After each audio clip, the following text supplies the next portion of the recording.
The hit was actually carried out by members of a local gang called Sandra, who caught up with Dito at this tiny house in El Monte, California. They not only killed Dito, they killed his sister, a friend of his sister's, and two of his sister's small children, a 5-year-old girl and a 6-month-old boy. Chris Cano and August Doherty were two of the paramedics on the scene that night. Obviously, these people used high-caliber weapons, and they were just, randomly just shooting everybody. And when you saw the two children, I think that's when you're thinking, this is really getting tough.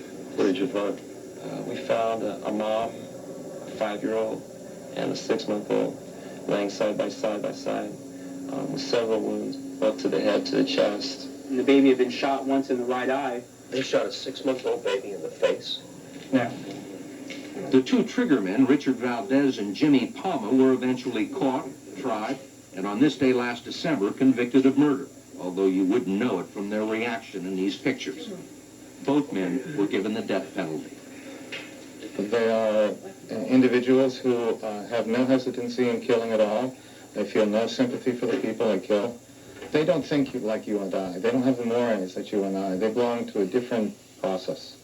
Prosecutor Michael Genelin is head of the hardcore gang division of the Los Angeles County District Attorney's Office.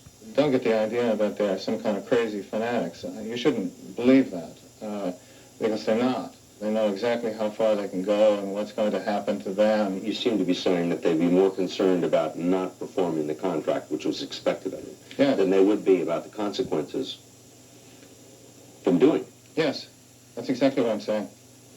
I think that that once they agree to take on a hit, or they're told to take on a hit, many times they're told to do the hit without any input in it. That's what they do. And then they go ahead and do it. Even if there are witnesses, and even if the witnesses are cops. While in custody in the L.A. County Jail, MA member Salvador Buenrostro, who had fallen out of favor with his colleagues, was attacked and stabbed by Mexican Mafia members Topo Peters and Rene Enriquez. Probation officer Georgie O'Connor was only 4 feet away when the attack occurred, in an attorney visiting room. She was one of a room full of witnesses who saw Peters and Enriquez unhandcuff themselves and stabbed Buenrostro 25 times. Peters and Enriquez didn't care that there was witnesses. They didn't care that there was 15 or more sheriffs now surrounding them. They continued to stab Buenrostros. And when they thought he was dead, and I was close enough that I thought he was dead, they stopped. And they stood up and they dropped their weapons, and they turned themselves back over to the sheriff's custody. How did they get knives, and how did they get keys to the handcuffs? I don't believe that there's anything that the Mexican Mafia members need that they cannot obtain, no matter whether they're inside a jail or prison facility.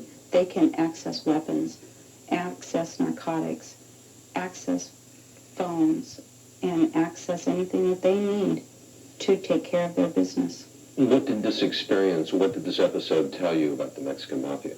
They don't foresee that there are any consequences to their actions that the justice system can give them. Because? They're already in prison. But there are consequences for those who testify against La Ame.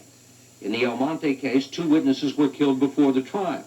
And since O'Connor testified about the jail stabbing incident at the federal racketeering trial, she says she's been intimidated numerous times, followed home from work, watched by strangers parked outside of her house. O'Connor lost her badge because she's too terrified to go to work, and she's been diagnosed with post-traumatic stress disorder. Why did you testify? I testified because it was a morally right thing to do. And I've come forward to talk to you, Mr. Croft, because I want to speak on behalf of the witnesses that ultimately become victims. We need to establish something that encourages them and helps them to get through this so that they'll stand up for what's morally right. The bottom line is it's good against evil, and if we don't stand up against the enemy, the evil wins. The ability of the Mexican Mafia to intimidate extends far